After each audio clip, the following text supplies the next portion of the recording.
What's going on, everyone? So welcome to my latest video. This is obviously my latest director ranking video. This is part of a series where I focus on a specific director and rank that director's work from worst to best.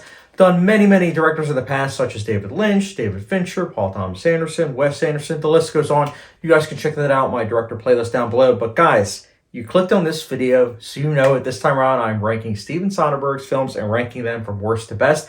This is a video I have been working on for quite some time. It is very difficult to track down many of Steven Soderbergh's films. As of the filming of this video, which is February of 2023, he has made 33 films. That's right, 33 of them. I'll be ranking from 33 being his worst to 1 being his best, and of course, my opinion. That said, just so there's no confusion, this will not include any short films, TV shows, TV movies, music videos, none of that. Just specifically, again, films. So again, he's done 33, so I'll be ranking them from 33 being his worst to 1 being his best, and of course, my humble opinion. So guys, enough exposition. Let's get started. So kicking things off, the bottom of the list, we have number 33, which is Full Frontal. Very experimental, cool. But just like any experimental film, there are going to be ones that work for some individuals and then some that won't. This is definitely the latter for me. It didn't work in the slightest. I can see what he was going for, just didn't work for me personally. I get that there are some fans out there for this movie, but not me.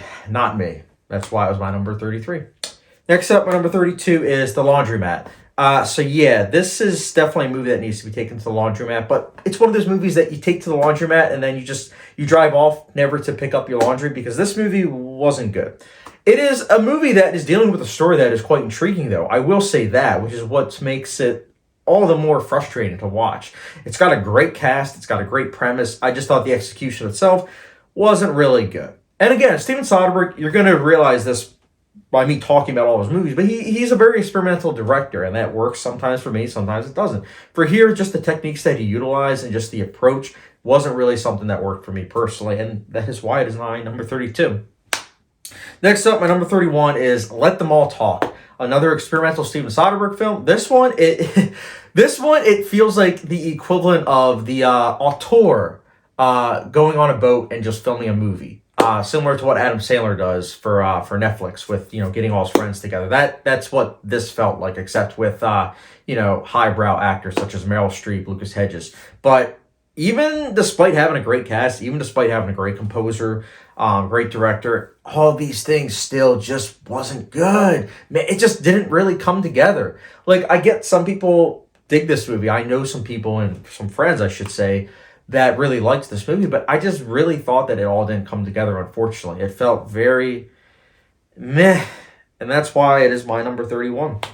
Next up, my number 30 is Grey's Anatomy. No, not the TV show. There was actually a movie before Grey's Anatomy, the TV show, that came out. And Grey's Anatomy it's scattershot. There were some ideas that I actually do think quite work, but then there are other things that just, it's kind of like, okay. But I will say this. The nice thing about this movie is that it is rather short. So it's not one of those movies where it's like a complete chore to get through, but it isn't a movie that I would say is like, hey, it's definitely worth your time, unless you're kind of like me trying to watch all of Steven Soderbergh's films. Other than that, I don't really see a necessity to watch this. But yeah, that's why it's my number 30. Next up, my number 29. This is the latest Steven Soderbergh film. As of the filming of this video, I should say, because we all know Steven Soderbergh, and he'll crank out sometimes like 2-3 movies a year. So who knows? Maybe this video will become irrelevant in a couple of months, because maybe he'll have a movie at the end of the year. But anyways, my number 29 is Magic Mike's Last Dance. This movie had some interesting things. The dance choreography is quite good. Salma Hayek is, nice to look at, I suppose. I get the appeal for this movie. I get why some people might really dig it. But for me, it just felt like a very dumbed down version of Pretty Woman. Not to say Pretty Woman is great. In my opinion, I thought the movie was just okay. But this just seems like a gender swap of that. And not in a way where it's like, okay, we're going to gender swap it and we're going to make it, stand above that, rise above that. No, it doesn't.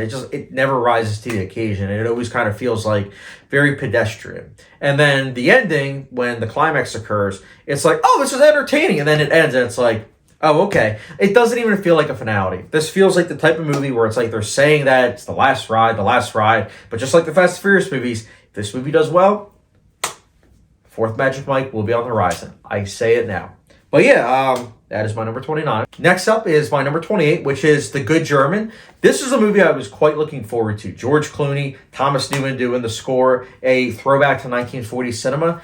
Everything that could have gone right, you would think would have gone right. But no, it didn't. Thomas Newman's score was very, it's okay, I suppose. George Clooney is, okay, I guess. Cate Blanchett, okay. Nothing really kind of came together. It all felt very pedestrian, just like some of Soderbergh's other films. I did like the black and white cinematography. I did think that that was quite intriguing, but the story just feels like a very, very dumbed down version of Casablanca. Despite me having not seen Casablanca in over 10 years, I still was like, yeah, The Good German really feels like a knockoff of that. And not in like simply like, oh, it's paying homage. It feels like it's just trying to rip from that page, and it just never rises above it. Like, I can see why some people might dig this movie. I can. I just, again, if I want to see a black and white movie that's dealing with, more of the gray area, I would watch Casablanca. Well, that's just me. Again, I'm sure that there are some people that are going to have The Good German higher up on this list, and I can respect that. Next up is my number 27, which is Bubble. This is an experimental movie that I feel very middle of the road about, but I also, in some ways, do respect it because it's showcasing people that we don't really get to see in cinema, at least from my personal perspective. So seeing that get displayed on screen, I liked that. I just thought the movie, unfortunately, wasn't really paced that well. And this movie is very short, so me saying that is also kind of a knock on the movie, which is a shame. But again, I do have this higher up on the list because, again, it's focusing on people that we don't really see too often of, and it does have some interesting cinematography, I will say. But yeah, next up, my number 26. I might mispronounce this, and I do apologize. My number 26 is Shizopolis. This actually stars Steven Soderbergh. Who would have thought? But this movie is pretty funny in some regards. Not the best cinematography, but again, Steven Soderbergh is very experimental with some of his stuff, so I can let it slide because it is a genuinely funny movie, and the pacing is better than his other entries that I mentioned on this list. It's just, again, at the end of the day, after finishing it, I felt kind of like, it's middle of the road. But again, you could do far worse with this movie. I think that this movie is definitely entertaining in some regards, and just seeing the director himself in this movie was also something that I found entertaining. So yeah, that's why it's my number 26. Number 25, this is probably when people will click off this video. I guarantee it. I don't care. This is, again, my personal opinion. Yours is going to be different. But my number 25 is Shay, Part 2. I'm not a big fan of these two movies, I gotta say, but Part 2 I liked a little bit less. I wanted to like this movie because I think that the real life figure is quite intriguing. And I do think that Soderbergh was the right director in that his approach to, capturing cinema is, very fly on the wall, if you will. But I just thought the overall execution, I wasn't really invested in these characters. I wasn't really invested with what was going on. So it's one of those things where, like, I'm appreciating the filmmaking, but from afar, if that makes sense. But again, some movies might grow on people. Maybe this is a movie I'll watch down the line and I'll like it more. But for now, it's my number 25. Next up, my number 24, we have The Underneath. So The Underneath, I liked this movie. I liked it. I think that it's by no means amazing, but I had a good time with this movie. I thought it was very interesting, and I thought that the usage of the cinematography, like the colors, I thought was especially effective. Again, by no means a great movie, but it's definitely a movie that I was very entertained by. And that's why it's my number 24. Next up, my number 23 is Shay, Part 1. So this one I like a little bit more than Part 2, but it has a lot of the same issues that I had with Part 2, which is that it's really good filmmaking, excellent filmmaking, I might even say.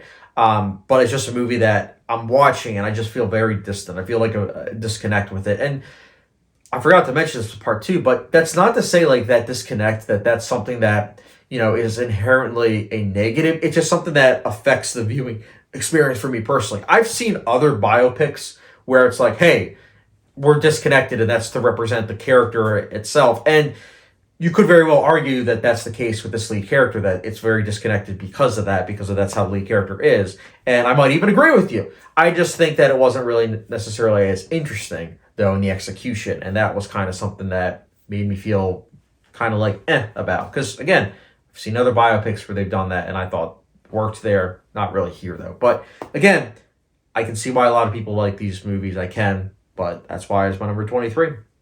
Next up, my number 22. That's right. My number 22 is Magic Mike. Magic Mike I actually saw a second time. I watched it a second time, which was last year. The first time I saw it, probably I think it was the end of 2016. I wasn't a fan of it. I really wasn't. I think I might have gave it like a 2 out of 5. But my rating actually went up a little bit on second viewing. I still don't think necessarily that it is a good movie, but I do think that it has some nuggets of things that work. I think the cinematography is quite interesting. I also think that the dance sequences are interesting, and knowing the audience itself, I think that is also what draws them into it. But I do also think that the characters can sometimes give nuggets of intrigue, but it is still a movie that I wasn't 100% about. Like, I think that it does have its issues, but again, I see the appeal, and that's why I have a little bit higher on my list at number 22. Next up, my number 21 is Haywire. So Haywire was one of the first R-rated films I saw back in 2013. And at that point, I thought that it was kind of disappointing. I felt like because it was so sterile and so distant that it just wasn't a movie that I liked. That being said, I wanted to revisit it, so I did watch it a second time, similar to Magic Mike last year, and I liked Haywire much better. I still feel kind of conflicted about it, and I see why a lot of audiences really didn't like this movie, but the experimental approach that Soderbergh is so known for, I think works better here than a lot of these other movies that I mentioned earlier. And I do also think that the cast, the ideas, they're all things that I liked. I think that some of the execution left a lot to be desired, but it's still a movie that I do appreciate, and that is why it's my number 21. Next up, my number 20 is Kafka. Kafka is a movie that go into knowing as little as possible, because I feel like that's the best kind of experience for this particular movie. I went into it knowing nothing, and I quite liked this movie. By no means is it perfect, but it is a movie that I very much so enjoyed. I think one of the big things is the lead performance is really good. It's investing. It's got really good cinematography. The black and white approach was something that was a very nice touch. Good production design. It's just an overall well put together movie. I will say that if you're like me and is kind of frugal, this is one of those movies that was difficult to find. I forgot to also mention earlier some of the other movies that were hard to find. Bubble, Full Frontal, movies like that were just very difficult to find. And there's going to be a couple others that I'll mention soon that where it's like, it's a shame that some of his movies are so hard to find. It's like almost like he's trying to bury it. But yeah, Kafka's hard to find. But if you aren't frugal like myself, I think you can rent it on, I believe it's Amazon. So I would definitely recommend checking it out. And yeah, that's why it's my number 20. Next up, my number 19 is High Flying Bird, which I have to say, I knew that this was one of the movies that he shot on an iPhone for, in this particular case, was for Netflix. And that right there, I love. I have the utmost respect for Steven Soderbergh, because I'll when I get to the other movie, I'll fully explain. But I just love the fact that Steven Soderbergh is a director that shot with so many different cameras. And he said to himself, you know what, I'm not going to be like other directors and look at iPhone and be like, yeah, you know what, it's for the people that can't afford millions to shoot a film, and have a studio. It's like, he's like, no, I'm going to use an iPhone and I'm going to showcase to everyone that you can make a movie on an iPhone. That level of discipline I appreciate so much, because for me, it was inspirational. I'm not going to lie. That being said, High Flying Bird was one that I was late to. I didn't watch High Flying Bird until last year. And I will say that I liked it. Some of it doesn't work, but I overall liked it. And I liked what it was going for. That kind of fly-on-the-wall approach to just being, in with, all these, characters. I thought that was something that worked. I get why. I think this is another one of those instances where audiences weren't about it, but I liked overall the directing approach that Soderbergh went for. And again, I thought the cinematography was interesting. Shooting on an iPhone was awesome. But yeah, overall, I liked it. That's why it's my number 19. Next up, my number 18 is Ocean's 13. In my opinion, the weakest in the trilogy, but still something that is a diverting, fun ride. Only saw it once, but I liked it. I liked the cast. I like how stylish, slick looking it is. Definitely worth watching. And yeah, that's why it's my number 18. Next up, my number 17. This movie is very hard to find. There were certain methods I had to do to try to find it, but my number 17 is The Girlfriend Experience. So this is a movie that stars an actual porn star, Sasha Grey, and I gotta say, this movie is easily one of the most experimental Soderbergh films, but it works really, really well. It is a very short movie, too. It's only like, I think, 77 minutes long. It works really well. I found myself invested with a lot that was going on, and I can also 100% see myself revisiting this film and getting even more from it. It just was a very insightful movie. Again, Soderbergh's approach, I think, is very sterile, but I think that with the subject matter and how they were going about things, I think that was kind of necessary. It's a shame that this movie is so hard to find, especially the fact that there is a TV show that is based on this movie, and that show is easy to find on Starz. So I wish that this movie wasn't so hard to find. There is a Blu-ray, but I think it's like $200 or something like that. So I don't know. I'm not saying it's worth $200, but I'm also definitely not going to say like, yeah, like it should be this hard to find. There's a middle ground. But yeah, I liked The Girlfriend Experience. That's why it's my number 17. Next up, my number 16 is Ocean's 12. I liked it better than Ocean's 13, as you guys can see. I don't love it, but I do think it is a rock-solid movie. Again, it's got a lot of the same positives as, the 13th. It's really stylish. Cast is having a lot of fun. It does have its funny moments. Is it memorable? No, but again, if you're looking for 2 hours of fun, it's good stuff. Yeah, that's why it's my number 16. Next up, my number 15 is The Informant. Matt Damon gives a really good lead performance as an everyday man. It's an interesting story, shot very well. It's a movie that I didn't love, but I definitely can see myself revisiting this and maybe gaining even more information from it, because I remember watching this and being like, yeah, I like this, but it also is just a movie that kind of fades from your memory. But again, I still like it more than a lot of these other entries because I do still remember Matt Damon's performance. I still remember that, famous Soderbergh color grading. But I just kind of wish that the score, pacing, I just wish that things like that were a bit more memorable. But again, still a rock solid movie. That is why it's my number 15. Next up, my number 14 is Logan Lucky. So this was the movie that came out after his 4-year retirement.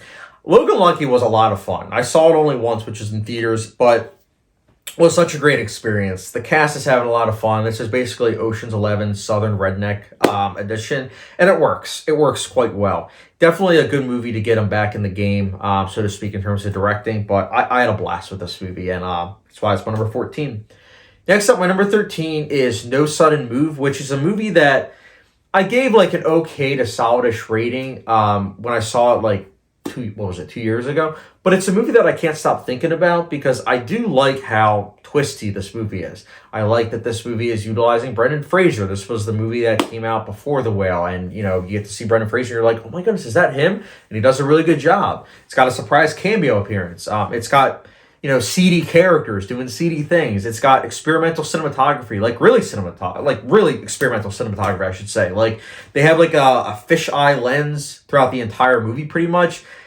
I know that didn't work for a lot of people. For me, I thought that overall it did work because it was like, oh, this is interesting. And because it's noticeable, you can't help but look at it and be like, okay, so why did the director choose that and try to break down why? And I kind of like that. I like when a director, make something like a creative choice where you actually have to, as an audience member, think about why they did what they did.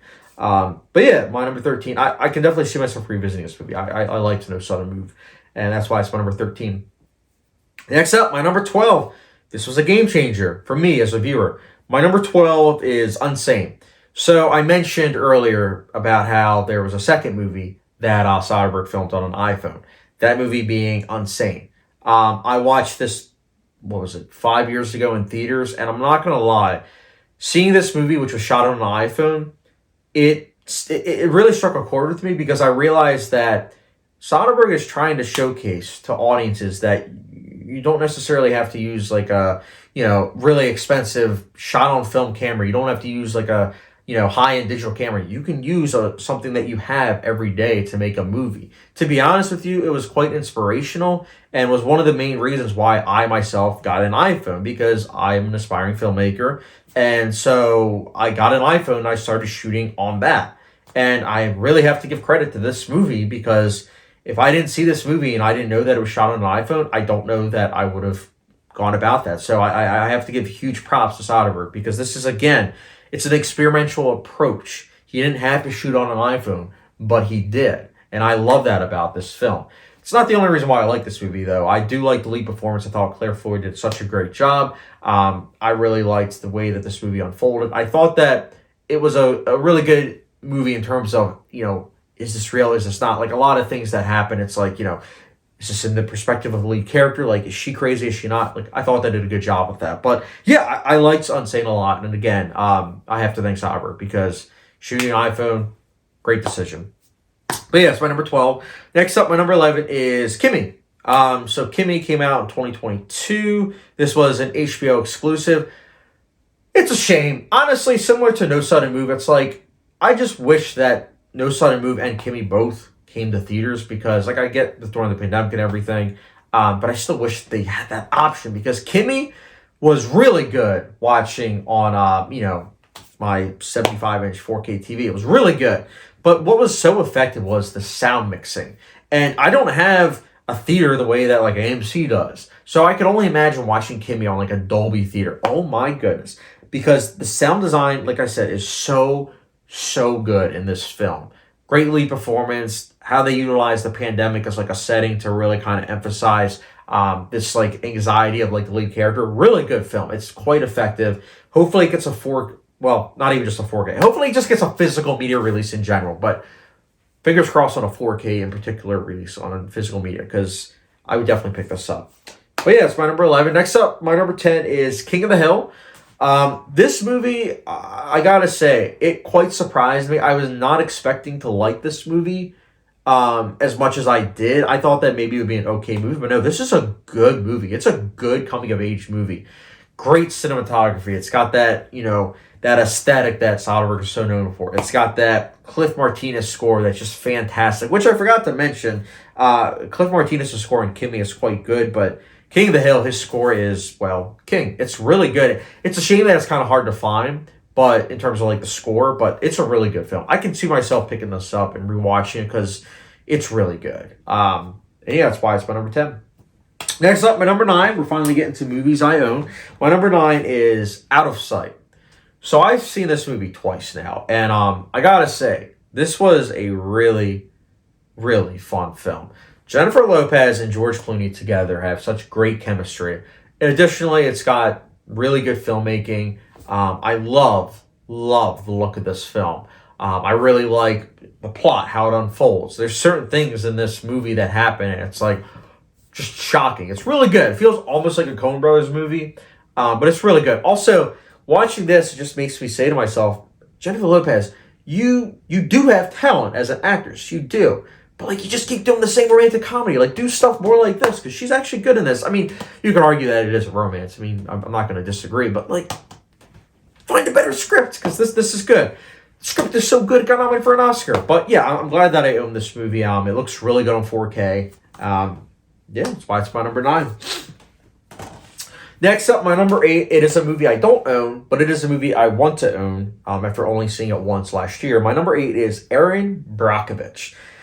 This was one of those movies that has been on my watch list for nearly a decade. And I kid you not, after watching it, I wish that I had seen it a long time ago. Because Erin Brockovich is one of the best biopic films I've seen. And upon looking it up, it is like 98% accurate. That's impressive. That is quite impressive. And I got to give Soderbergh really props, as well as the scriptwriters, because just the level of details of this movie, you can feel it. Like, watching it, you feel it. You're like, this feels very authentic. You have a great Julia Roberts performance, a great Thomas Newman score, typical Soderbergh, given fantastic cinematography. I'm so happy that this movie exists, because it is really good. Now, is the tone kind of like, tongue-in-cheek? Yeah, for sure. But, like, it matches the lead character. And I do feel like this is definitely one of the better biopics, as I mentioned. It's a movie, if you haven't seen, if you've been sleeping on it, watch it. It is quite good. Surprisingly good. I mean, shouldn't be surprised. It got a bunch of Oscar nominations, but still, it was surprising for me. But yeah, it's my number 8. Next up, my number 7 is Ocean's 11. That's right. I know a lot of people are going to have this higher up on their list, and I can respect that. Ocean's 11 is a really good film. I saw it a second time last year. I liked it. I would say a little bit less than I did upon my first viewing, but I still liked it a lot. I think that it has a really good twist, really good cast, definitely the best of the trilogy, and I also think that a lot of directors watched this movie and were inspired by it, in terms of like other heist films. So I respect it on that regard as well. And again, it's Soderbergh at the top of his career. Like the late 90s, early 2000s was peak Soderbergh. It's a really good film. That's why it's my number 7. Next up, my number 6 is Sex, Lies, and Videotape. This was, if I'm not mistaken, could be wrong, fact check me. This was his directorial debut. And what a directorial debut. This was a great film. I thoroughly liked this film. I think that throughout it asks a lot of interesting questions. It's very well shot. Independent cinema was on the rise in terms of, popularity. And I think that this was one of those films that kind of ushered that in. Really like this film. Great performances. It's a film that overall I respect a lot. I do need to buy the Criterion. I do. I always, kind of chicken out in terms of like, picking it up when I'm going on my Criterion hauls, but then I'll like put it back. I do need to pick it up because I do need to watch it a second time. But I quite liked it. And that's why it's my number 6. Next up, my number 5, we have Contagion.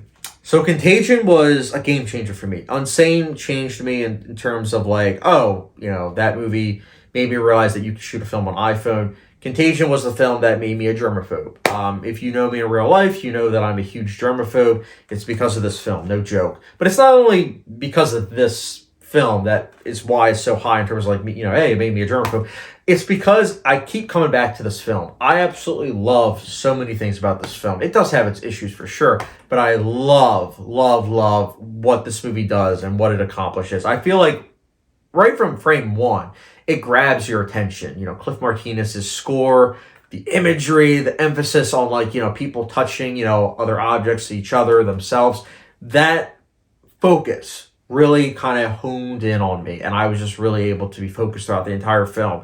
And I think that it does such a great job of just showcasing what would happen during a pandemic, and then lo and behold, it happens. But I'm saying that Contagion, it is a great film. Well, close to great. Like I said, it does have its issues. Like I do think that some of the pacing in the middle is kind of like but it's still overall quite a good film, and that's why it is personally my number 5.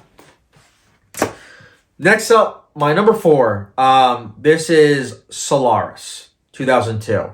So, here's the thing. Solaris, I watched, and I went into it, to be quite frank, with low expectations, because I own Solaris, the original. And I liked it. I didn't love it, but I liked it. So I said to myself, well, I know a lot of people that watched both, and they said that the original is 1,000 times better and that the remake is unnecessary and it's not good. This might also be when people shut this video off. I actually liked Solaris 2002 better. Look, this might not age well. Maybe a couple years from now I'll be like, Chad, you're an idiot for thinking that. I actually like Solaris 2002 better. I've seen it twice now.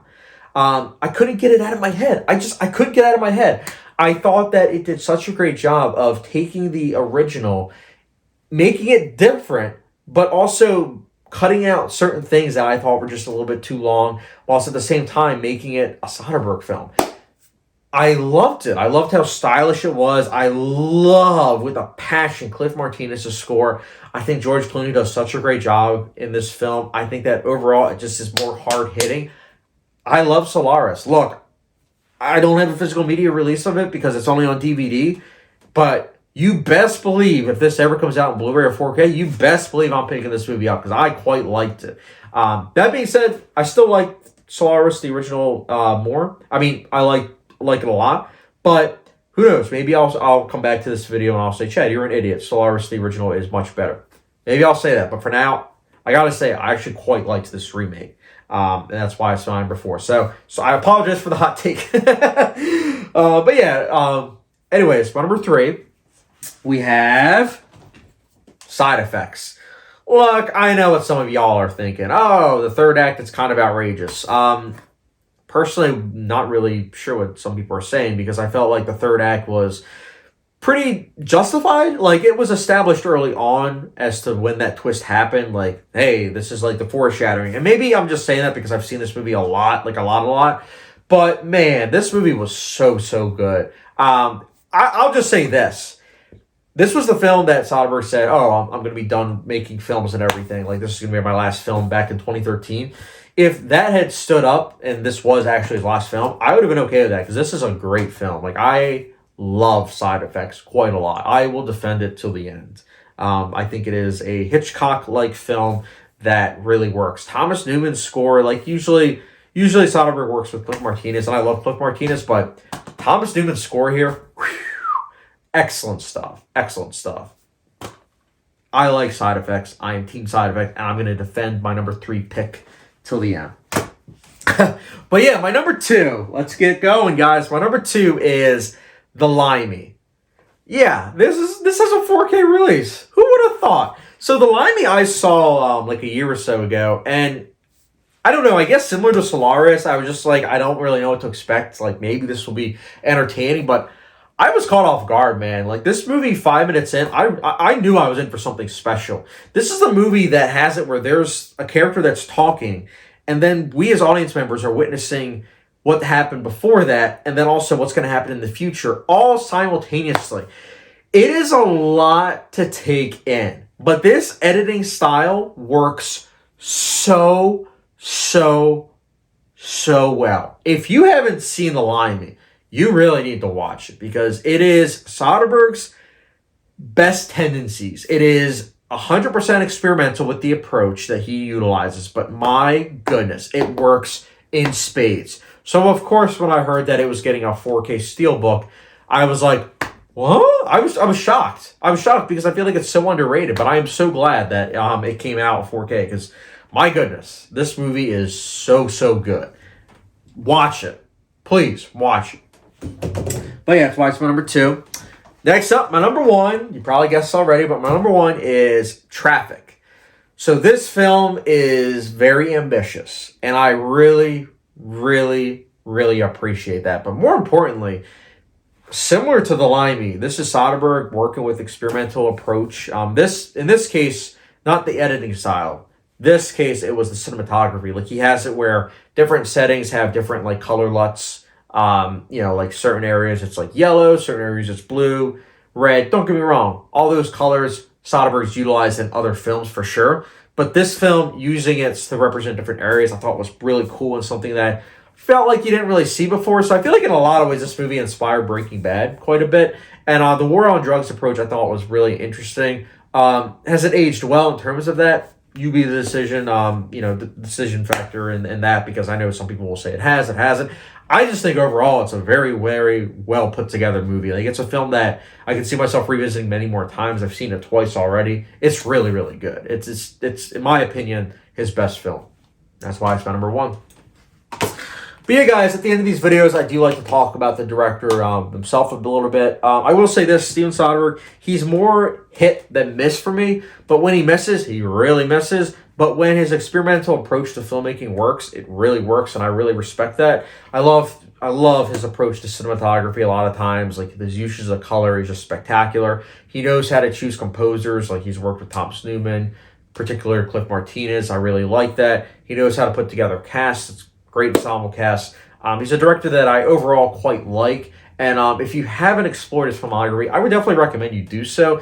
There are a lot of hidden gems, like I mentioned, Solaris, The Limey. Those are movies I probably wouldn't have seen if not for doing this video. So, again, I would recommend you guys check out his work. But anyways, guys, let me know your ranking of Steven Soderbergh's films down below. I know everyone's list is going to be different, which I love, because, if at the end of the day, if our lists were all the same, life would be dull. So, glad life isn't dull, because you guys will have a different list. So, again, I appreciate that. And, guys, thank you very much for watching. I really do appreciate it. Don't forget the subscription, notification bell, follow me down on Letterboxd. I will catch you guys later.